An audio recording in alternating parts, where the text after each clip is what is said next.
بسم اللہ الرحمن الرحیم۔ شروع اللہ کے نام سے جو بڑا مہربان نہایت رحم والا ہے۔ ایک رات سلطان محمود غزنوی سو رہا تھا کہ یکایک اس کی آنکھ کھل گئی۔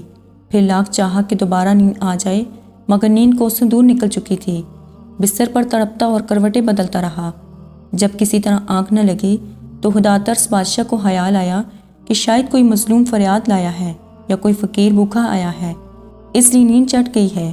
غلام کو حکم دیا، باہر جا کر دیکھو کون ہے۔ غلام نے باہر جا کر دیکھا تو کوئی نہ تھا۔ واپس آ کر کہا، جہاں پناہ کوئی شخص نہیں۔ محمود نے پھر سوچا کہ سو رہے، مگر نیند نہ آنی تھی، نہ آئی۔ وہی بے چینی اور گھبراہٹ پیدا ہو گئی۔ غلاموں کو دوبارہ کہا، اچھی طرح دیکھ آؤ کون دادا ہوا آیا ہے۔ غلام دوڑے ہوئے گئے، ادھر ادھر دیکھا اور واپس آ کر بولے، حضور کوئی نہیں ہے۔ سلطان کو شبہ ہوا کہ شاید غلام تلاش کرنے سے جی چراتے ہیں۔ غصے میں خود کھڑا ہوا اور تلوار ہاتھ میں لیے ہوئے باہر آ گیا۔ بہت تلاش کی مگر کوئی شخص نظر نہ آیا۔ قریب ہی ایک مسجد تھی، اس کے دروازے پر آ کر اندر کی طرف جھانکا تو آہستہ آہستہ کسی کے رونے کی آواز آئی۔ قریب پہنچ کر دیکھا تو ایک شخص فرش پر پڑا ہوا نظر آیا۔ اس کا منہ زمین سے لگا ہوا تھا، آنکھوں سے آنسو جاری تھے، آہیں بھر رہا تھا۔ پھر کہنے لگا، سلطان کا دروازہ بند ہے تو کیا، سبحان کا دروازہ تو کھلا ہے۔ اگر محمود ولی سو رہا ہے تو حرج نہیں، محمود ازلی تو جاگ رہا ہے۔ محمود یہ سن کر اس کے بالکل قریب پہنچ کر بولا، محمود کی شکایت کیوں کرتا ہے؟ وہ تو ساری رات تیری تلاش میں بے چین ہے، بتا تجھے کیا تکلیف ہے، کس نے ستایا ہے، کیوں اور کس خرچ سے آیا ہے؟ یہ سن کر وہ شخص اٹھ کھڑا ہوا اور پھوٹ پھوٹ کر روتا ہوا بولا، حضور ایک درباری کے ہاتھوں ستایا ہوا ہوں، مگر اس کا نام نہیں جانتا۔ اس نے میری عزت خاک میں ملا دی۔ آدھی رات کو مستی کے عالم میں میرے گھر آتا ہے اور میری شریک زندگی کی عصمت کو داغدار کرنے کی کوشش کرتا ہے۔ اگر آپ نے اس تلوار کی آب سے اس داغ کو نہ دھویا تو کل قیامت کے دن میرا ہاتھ ہوگا اور آپ کا گریبان۔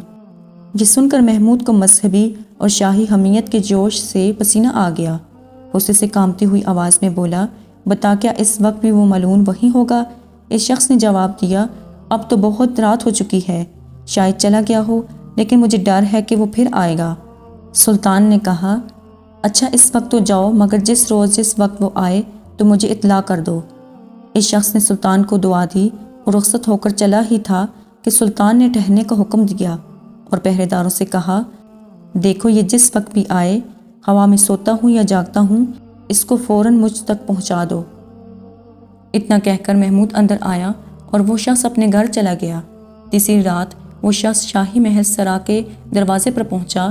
پہرے داروں نے اس کی شکل دیکھتے ہی سلطان کی خدمت میں پہنچا دیا۔ سلطان جاگ رہا تھا، تلوار لے کر اٹھ کھڑا ہوا اور بولا، چلو رات کو شکار کرنے والی لومڑی تک مجھے لے چلو۔ یہ سن کر وہ شخص آگے ہو لیا اور سلطان اس کے پیچھے پیچھے روانہ ہوا۔ گھر پہنچ کر اس شخص نے وہ جگہ بتائی جہاں وہ ظالم شخص خزانہ کا سانپ بنا ہوا سو رہا تھا۔ سلطان نے تلوار کا ایک بھرپور ہاتھ ایسا جمایا کہ تمام فرش پر انصاف کا لالہ زار کھل گیا۔ اس کے بعد سلطان مڑا اور مظلوم صاحب خانہ کو بلا کر فرمایا، اب تو محمود سے خوش ہو۔ یہ کہہ کر محمود نے مصلی منگوایا اور ایک طرف بچھا کر 2 رکعت شکرانے کی نماز پڑھی۔ پھر اس شخص سے مخاطب ہو کر پوچھا، گھر میں کچھ کھانے کو ہو تو لاؤ۔ اس شخص نے جواب دیا، ایک چونٹی سلطان کی کیا خاطر کر سکتی ہے، جو کچھ ہے حاضر کرتا ہوں۔ یہ کہہ کر دسترخوان ڈھونڈ کر سوکھی روٹی کے کچھ ٹکڑے لیے ہوئے آیا اور سلطان کے سامنے رکھ دیے۔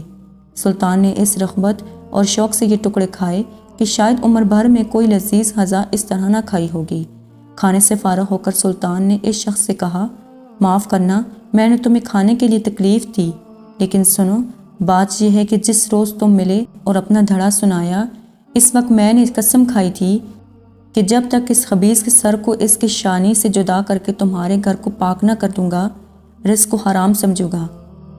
پھر 2 رکعت شکرانے میں پڑی، جس پر تم حیران ہو رہے ہوگے، لیکن سنو، اس شخص کے متعلق مجھے اندیشہ تھا کہ میرے بیٹوں میں سے کوئی ہوگا، لیکن میں اپنے دل میں کہتا تھا کہ میرے درباریوں اور مصابوں کو اتنی جرات نہیں ہو سکتی کہ وہ میرے مزاج سے واقف ہوتے ہوئے ایسی حرکت کرے۔